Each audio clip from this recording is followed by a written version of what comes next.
High மச்சி. இந்த வீடியோவில் நம்ம என்ன பார்க்க போகிறோம்னா, பாய் பெஸ்டி அப்படின்றது எப்போ ஸ்டார்ட் ஆச்சு இந்த கல்ச்சர், அதுக்கு காரணம் என்ன, அதை தான் இந்த வீடியோவில் நம்ம பார்க்க போகிறோம். இந்த பாய் பெஸ்டினால பல பேரோட காதல்களில் பிரச்சனைகள் வந்து போயிட்டு இருக்குது. ஓகே, கேர்ள்ஸு எதுக்கு பாய் பெஸ்டி அப்படின்னு சொல்லி இன்ட்ரடியூஸ் பண்ணுறாங்க? எப்படி பாய் பெஸ்டி ஆகுறான் ஒரு பையன்? ஆக்சுவலாக இது வந்து ஒரு லாங்கான சப்ஜெக்ட், ரொம்ப ஷார்ட்டாக சொல்ல ட்ரை பண்ணுறேன், அண்டர்ஸ்டாண்ட் பண்ணிக்குவீங்கன்னு நினைக்கிறேன். இந்த பொண்ணுங்களுக்கு வந்து உண்மையான ஃப்ரெண்ட்ஸ் அப்படின்றது வந்து ஈஸியாக அமையவே அமையாது. வேற பசங்க நம்மளுக்கு வந்து ரொம்ப உண்மையான ஃப்ரெண்ட்ஸ் வந்து அமைவாங்க.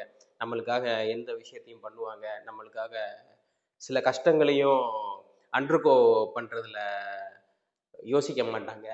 இது மாதிரி ஒரு நல்ல நட்பு அப்படின்றது பெண்களுக்கு கிடைப்பது மிக மிக எளிது. ஆனால் ஆண்களுக்கு ரொம்ப ஈஸியாகவே கிடைச்சிடும்.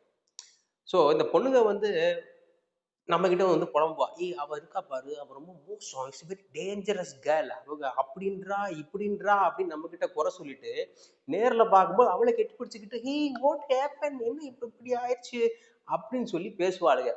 பசங்கனால அப்படி இருக்க முடியாது. ஒரு பையனை பிடிக்கலையா, போடா தூரப்படா ராஸ்கல், என்னடா பக்கத்துல வர அப்படின்னு சொல்லி டிஸ்டன்ஸ் மெயின்டைன் பண்ணிடுவோம். ஆனா இந்த பொண்ணுங்க அப்படி கிடையாது. குறை சொல்லுவாளுங்க, அவள் கூடயே சுத்துவாளுங்க, அப்புறம் நம்ம கிட்ட வந்து அப்படி பண்ணிட்டா இப்படி பண்ணிட்டான்னு சொல்லிடுறது, இதெல்லாம் நடக்கும். பெண்களுக்கு உண்மையான நட்பு அப்படின்றதே கிடைக்காது.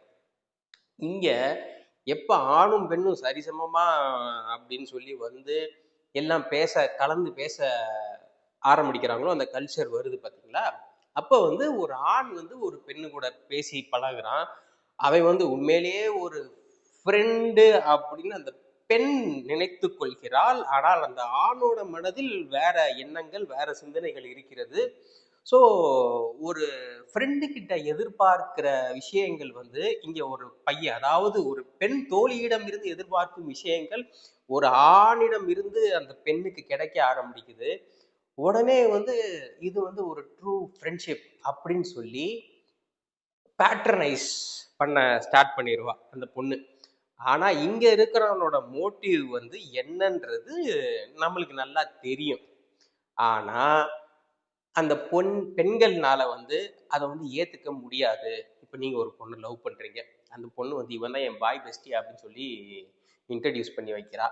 அந்த நேரமே உச்சக்கட்ட கான்ல இருப்போம், வேற பாய் பெஸ்டி, ஏன்டா ஒரு நாகரீகம் கிடையாதா, நாங்க காதலர்கள், நீ என்ன நடுவுல பாய் பெஸ்டி நொஸ்டி, விலகி போக வேண்டியதானே. உண்மையிலேயே ஃப்ரெண்டு அப்படின்னா என்ன பண்ணிருக்கணும், yo no you spend time together, நான் அப்புறம் வரேன் அப்படின்னு சொல்லிட்டு போகணும். ஆனா இவங்க போக மாட்டாங்க, ரெண்டு பேருக்கு நடுவில் உட்காந்துக்குவாங்க. இந்த இந்த பாய் பெஸ்டியை வந்து இவளுக்கு தான் ஃப்ரெண்ட்ஸா பாக்குறாளுங்க. ஆனா அந்த பாய் பெஸ்டின்றவன் முக்காவாசி நேரம் ஃப்ரெண்டா பாக்குறது இல்லை. எப்படா நம்மளுக்கு கேப் கிடைக்கும், நம்ம உள்ள புகுந்து ஒரு கடாவை வெட்டி ஒரு விருந்து வச்சுட்டு போலாம் அப்படின்னு சொல்லி தான் பார்த்துட்டு இருப்பாங்க. ஓகே மச்சி, இந்த பாய் பெஸ்டி இப்படிதான் வந்து ஸ்டார்ட் ஆகி இப்படிதான் போயிட்டு இருக்குது. அதனால பாய் பெஸ்டின்னு ஒருத்தவன் உள்ள வரான் அப்படின்னா எப்படி ஹேண்டில் பண்ணணும் அப்படின்றது வந்து சும்மா வீடியோவில் சொல்லி எல்லாம் புரிய வைக்க முடியாது. அது கண்டினியூஸாக ஒரு ஒரு ப்ராசஸ் மாதிரி. அதுக்கு வீடியோ போடுறதாவும் நான் இல்லை. இந்த வீடியோ வந்து பாய் பெஸ்டி எப்படி ஸ்டார்ட் ஆச்சு, ஏன் பாய் பெஸ்டின்னு பிடிச்சிக்கிட்டு திரியிறாளுங்க அப்படின்றதுக்காக மட்டும்தான். இந்த வீடியோ உங்களுக்கு பிடிச்சிருந்துச்சு அப்படின்னா லைக் பண்ணுங்க, ஷேர் பண்ணுங்க, கண்டிப்பாக நம்ம சேனலுக்கு சப்ஸ்கிரைப் பண்ணுங்க.